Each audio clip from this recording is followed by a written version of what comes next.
భగవద్గీత అద ఏకాదశోధ్యాయः 23వ శ్లోకం. రూపం మహద్దే బహువక్త్రనేత్రం మహాబాహో బహుబాహురూపాతం బహూతరం బహుదంశ్రాకరాళం దృష్ట్వా లోకా ప్రవ్యదిదాస్తతాకం నభస్పృశం దీప్తమనేకవర్ణం యాదాననం దీప్తవిచాలనేత్రం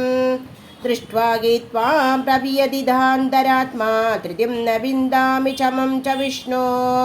దంశాకరాళాని చ తే ముఖాని దృష్ట్వైవ కాలాన్ అలసన్నిపాని తిజో న జానే న లపే చ శర్మ ప్రసీద దేవే చ జగన్నివాస అమీ చ త్వాం ధృతరాష్ట్రస్య పుత్రాః సర్వే సకైవావనిబాలశంకైః భీష్మో ద్రోణసుతపుత్రస్తథాసౌ శకాస్మతీయైరపి యోధముఖ్యైః వక్త్రాణి తే మానా విశంతే దంశాకరాళాని భయానకాని కేచిత్ విలగ్నా దశనాంతరేషు సంతృష్యంతే చూర్ణితైరుత్తమాంగైః యదా నదీనాం బహవోంబువేకాః సముద్రమేవాభిముఖా ద్రవంతి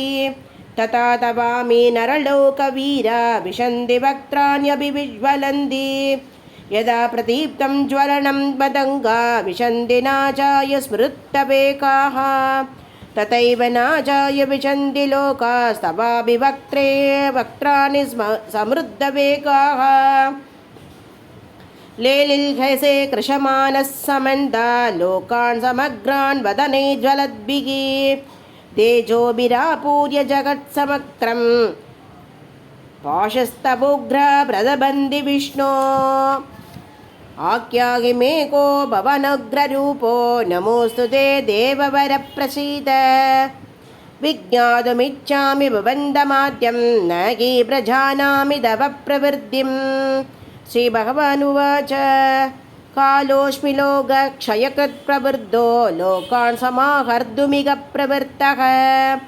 ఋతేభి త్వాం న భవిష్యంతి సర్వే ఏ అవస్థితా ప్రత్యనీకేషు యోతాః తస్మాత్ త్వముత్తిష్ఠ యచో లభస్వ జిత్వా శత్రూన్ పుంక్ష్వ రాజ్యం సమృద్ధం మయైవైతే నిగతా పూర్వమేవ నిమిత్తమాత్రం భవ సవ్యసాచిన్. ద్రోణం చ భీష్మం చ జయద్రథం చ కర్ణం దతాన్యానపి యోధవీరాన్ మయా హతాంస్త్వం జగిమా వ్యదిష్టా యుధ్యస్వ యుజ్యేతాసి రణే సమత్నాత్.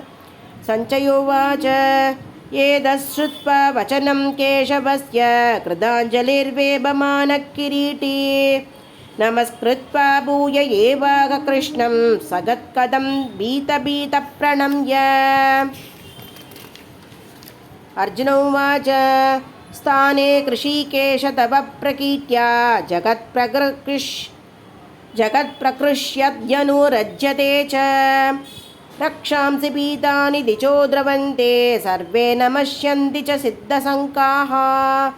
కస్మా చ తేన నమేరన్మహాత్మన్ కరీయసే బ్రహ్మణో అభ్యాదికర్త్రే అనంతదేవే చ జగన్నివాస త్వమక్షరం సదసత్తత్పరం యత్